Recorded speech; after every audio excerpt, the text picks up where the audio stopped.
In his book, Where is God When It Hurts?, a guy called Philip Yancey tells about the experience that motivated him to write that book. John and Claudia were close friends of his. They'd been married for just a year when Claudia was diagnosed with Hodgkin's disease, cancer of the lymph nodes. She was given only a 50% chance of survival. So after emergency surgery, she had radiation therapy that took its toll on her body. This is what Yancey says. Beauty fled her almost overnight. She felt and looked weary. Her skin darkened. Her hair fell out. Her throat was raw. And she regurgitated nearly everything she ate. They were strong Christians. John was actually a hospital chaplain at the time. But an unexpected anger against God rose up within them.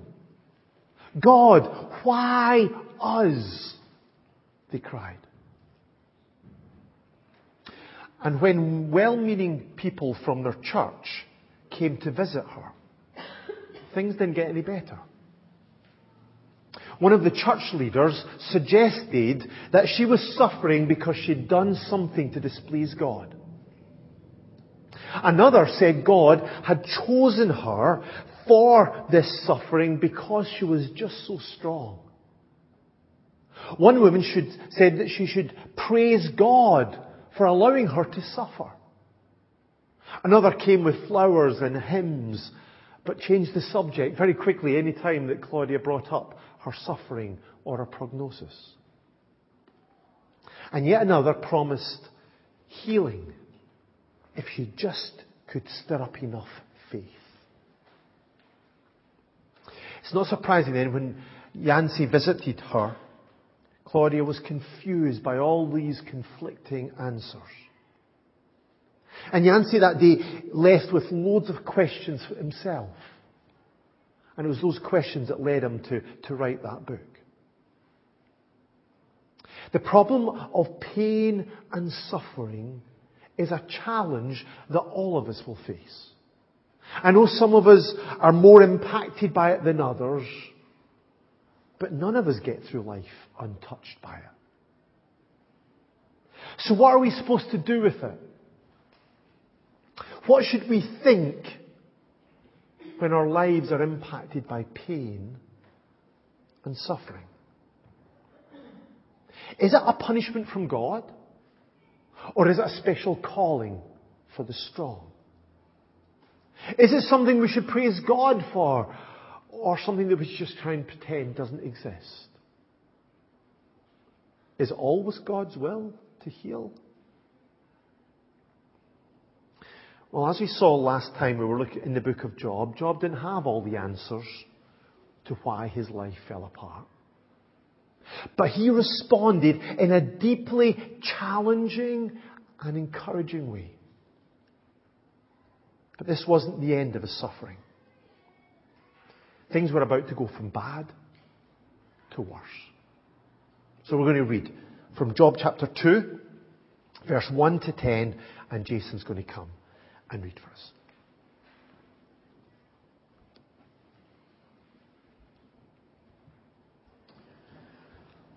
On another day, the angels came to present themselves before the Lord, and Satan also came with them to present himself before him. And the Lord said to Satan, "Where have you come from?" Satan answered the Lord, "From roaming throughout the earth, going back and forth on it." Then the Lord said to Satan, "Have you considered my servant Job? There is no one on earth like him. He is blameless and upright, a man who fears God and shuns evil, and he still maintains his integrity, though you incited me against him to ruin him without any reason." "Skin for skin," Satan replied. "A man will give all he has for his own life. But now stretch out your hand and strike his flesh and bones, and he will surely curse you to your face." The Lord said to Satan, "Very well then, he is in your hands, but you must spare his life." So Satan went out from the presence of the Lord and afflicted Job with painful sores from the soles of his feet to the crown of his head. Then Job took a piece of broken pottery and scraped himself with it as he sat among the ashes. His wife said to him, "Are you still maintaining your integrity? Curse God and die." He replied, "You are talking like a foolish woman. Shall we accept good from God and not trouble? In all this, Job did not sin in what he said. Thanks, Jason. We don't know how much time had passed between these two heavenly cabinet meetings in chapters 1 and in chapters 2.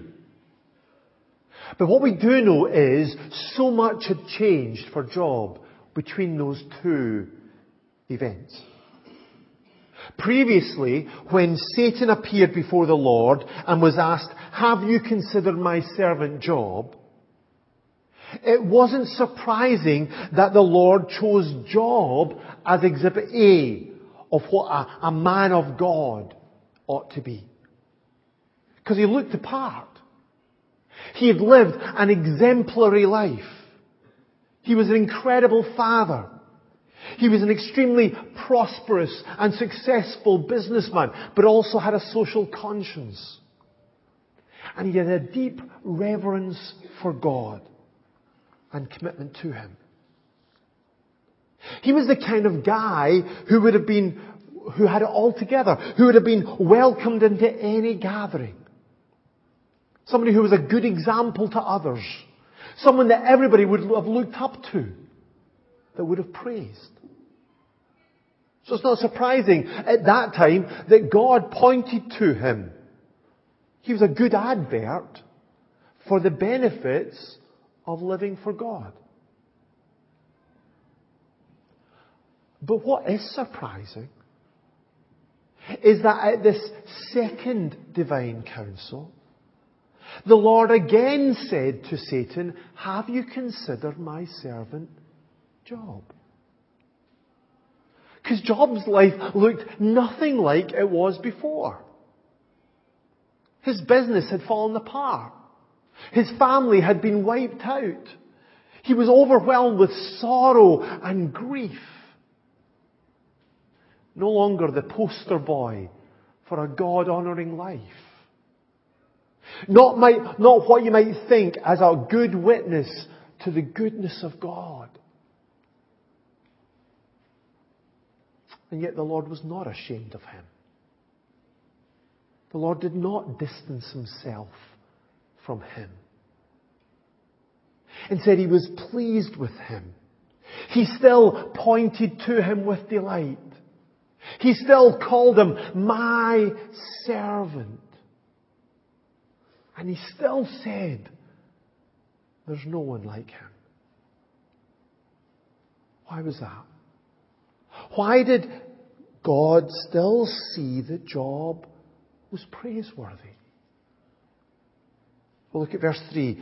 He is blameless and upright, a man who fears God and shuns evil. He still maintains his integrity, though you incited me against him to ruin him without any reason. Now, if we needed it, here's again proof that Job did not suffer because of sin in his life. Job was suffering here, the Lord said, he was suffering without any reason. He was suffering as an innocent man. And yet, despite all his suffering, Job was still the same. Yes, his circumstances had changed dramatically. But his character, his commitment, had not. He still maintained his integrity. He still loved the Lord. And God still delighted in him. God was still honoured and glorified by him. I think this can comfort any of us who feel like our lives are so messy that we aren't really very valuable to the Lord and His kingdom. God is not impressed by outward appearance. God doesn't get excited with worldly success. He's not swayed by public opinion. Man looks at the outward appearance, but the Lord looks at the heart. So what matters to God is our faith in Him, is our commitment to Him, is our desire to live for Him. What matters to God is our love for Him. And this means that our circumstances, they do not determine our value in God's kingdom. Do you hear that? Our circumstances do not determine our value in God's kingdom. Our problems don't destroy His purpose for our lives. We can struggle, we can suffer, and we can still be a witness for God. We can still glorify the Lord. But it's unsurprising that Satan wasn't impressed by all of this. Previously, he'd questioned Job's motives for respecting God. He believed that Job was just committed to God for selfish reasons. He claimed that if Job lost everything, Job would turn around and curse God to his face. Of course, Job proved him wrong. Because when everything fell apart, Job fell to the ground and worshipped the Lord. But Satan wasn't about to concede defeat. Look at verse 4. Skin for skin, Satan replied. A man will give all he has for his own life. Now, the meaning of that first little phrase, skin for skin, is a bit debated. Some people have suggested that Job was willingly accepting the loss of the skin, the lives of his family, because in return God had saved his skin, his own life. But Satan's next words are clearer. What was he saying? Saying everybody has a price. Yes, losing his business, losing his family was costly, but if his life is at risk, then you'll see what Job is really like. People will do anything to protect their own lives. I think we can see evidence for this, can't we? This week in the news, I read about a guy called Brian Johnson. He's a multi-millionaire, a tech entrepreneur. And he's spent $4 million and the last 3 years of his life, full-time, developing a system that includes things like 111 pills a day, a carefully controlled diet, an intense exercise regime, and even some strange things like wearing a baseball cap that shoots red light into his scalp for some reason. And he has done all of this to try and extend his life. He calls himself this, a professional rejuvenation athlete. He's trying to get younger and younger and younger as years go on. He's aiming never to die. We'll see how that turns out for him. Now, we might not go to that extent. I don't think any of us would. But this year, our government is going to spend something like 24 billion euro on our health budget. All of us to try and keep ourselves healthy. So we as a nation are trying desperately to keep well. And as the saying goes, your health is your wealth. People will do anything and spend incredible amounts of time and money to protect their health and safety. So Satan believed that if Job's health was impacted, then his true colours would show. It would be the ultimate test. Stretch out your hand and strike his flesh and bones, and he will surely curse you to his face. And so again, God agreed. He limited Satan's plan, but he agreed to it. And Satan went out and afflicted Job with painful sores from the soles of his feet to the top of his head. Nobody really understands exactly what that skin disease was. that Job had. But as we read through the rest of this book, you can see some of the symptoms of what he experienced. Severe itching, insomnia, running sores with worms in them, foul breath, loss of weight, fever, and blackened and peeling skin. This was horrible. So verse 8 says, Job took a piece of broken pottery and scraped himself with it as he sat among the ashes. What a pitiful sight. This was Job's rock bottom. He can't go any lower than this. Satan has done his worst. Job used to sit in the seat of honour in the public square. A man with impeccable reputation, a thriving business, and a loving family. And now he's sitting in the local dump. The place outside the city gate where the rubbish is piled up and burned.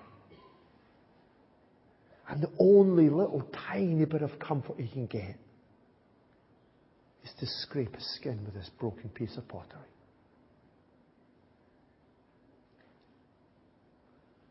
So why did God do all this? Why would God allow this to happen to his praiseworthy servant? Well, this was not because God didn't know how Job would respond. And it wasn't because of some sin in his life. Rather, it seems that it was because God believed that allowing Job to understand and demonstrate his glory was more important than Job's health and comfort. Do you get that? That God believed that allowing Job to understand and demonstrate his glory was more important than Job's health or comfort. Now, there's a lot of people who disagree with that.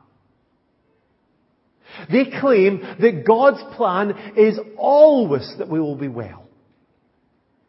That God always wants to bring health and healing to his people today. And of course, there's nothing wrong with trying to be healthy. As some of you know, I'm trying to make an effort to eat a little bit healthily this year. Trying and holding on to that trying. And it's good to pray for good health. The Apostle John, in his third letter, he had this prayer: I pray that you may enjoy good health, and that all may go well with you. 3 John chapter 2. So praying for health is okay, is good. And so when we're sick, we're encouraged to come to God and pray for healing. This is what the Apostle Paul did for himself when he's afflicted by this, what he called a thorn in the flesh, this painful torment. He said, 3 times I pleaded with the Lord to take it away from me. So it's perfectly okay to try and look after our health and to pray for good health and to pray for healing. Absolutely. But sometimes God has a higher purpose, a higher plan. This was the case with Paul. He prayed for healing and God answered his prayer, just not the way he expected. The Lord said to him, my grace is sufficient for you, for my power is made perfect in weakness. Instead of physical healing to escape the pain, God provided his promised grace to help him work through the pain, to see God's plan fulfilled in his life. This is what we see in Jesus' life too, isn't it? In the Garden of Gethsemane, Jesus also prayed 3 times. My Father, if it's possible, may this cup be taken from me. Yet not as I will, but as you will. His soul was overwhelmed with the sorrow of what lay ahead as he looked to the cross, where he would take the cup of God's wrath for us. And he desperately pleaded for rescue. But he also understood that God has a higher purpose than his comfort or safety. And so Jesus asked for rescue, but he submitted to his Father's will. And as a result, he was pierced for our transgressions. He was crushed for our iniquities. The punishment that brought us peace was upon him. And by his wounds, we are healed. And as believers, we are called to follow in his footsteps. This is what Peter said in 1 Peter chapter 2. To this you were called, because Christ suffered for you, leaving you an example that you should follow in his steps. Following Jesus means that we're following him on the way of suffering. Sometimes we might be able to understand the reasons for this. Sometimes. It may be to protect us from some greater danger, like it was for Paul. Paul's suffering protected him from the danger of pride and arrogance. It may be to refine our character and our faith. Jason was reminding us of that a couple of weeks ago. It may be to enable us to witness more powerfully to others of the hope and the peace that Jesus alone can give us. Sometimes we might be able to see good coming out of it, but often we can't. Often we're just going to be like Job. And we just don't know why this is happening. We don't get the answer to the why me. Instead, we're just called to accept that God has a higher purpose. To trust that in all things, God works for the good of those who love him, who have been called according to his purpose. That's really difficult to do. Especially as we watch our loved ones suffer. Job's wife struggled with this. She actually urged Job to do exactly what Satan said he would do. Are you still holding on to your integrity, she asked. Curse God and die. Now, we could be really hard on this woman. We could point out that Satan took all the good things away from Job's life, but he left him his wife. But that would probably be unfair, wouldn't it? This woman had gone through extraordinary loss, overwhelming sorrow. She'd buried all 10 of her kids on the same day. She'd lost her livelihood and her status in the community, and now her husband was a shell of a man in desperate pain and agony. We could excuse her for wanting it just to be over. Just curse God and be done with it. I can't cope with this anymore. It's all too much, Job. We can understand why. It's difficult watching somebody suffer. So we need to be careful in those situations, that our longing for relief doesn't lead us to say something discouraging, or especially that we might not repeat Satan's lies. Even in pain, we need to be careful what we say. As Paul said in Ephesians chapter 4, do not let any unwholesome talk come out of our mouths, but only what is helpful for building others up according to their needs, that it may benefit those who listen. Even in those difficult situations, we need to be careful what we say. But thankfully, Job didn't follow his wife's advice. At this time anyway. He said, "You're talking like a foolish woman." I think kindly, he didn't call her a foolish woman. Did you notice? He didn't say, "You're always a foolish woman, you're talking like one now again." He said, "You're talking like one. You're talking like one who doesn't understand. Who can't see something that's ultimately important." But Job could. Incredibly for Job, his health was not his wealth. His integrity and his reverence for God was more important to him. And so in his brokenness, he held on to them both. And he accepted God's right to do whatever he wanted. Shall we accept good from God and not trouble? That's difficult for us to get our head round, of course.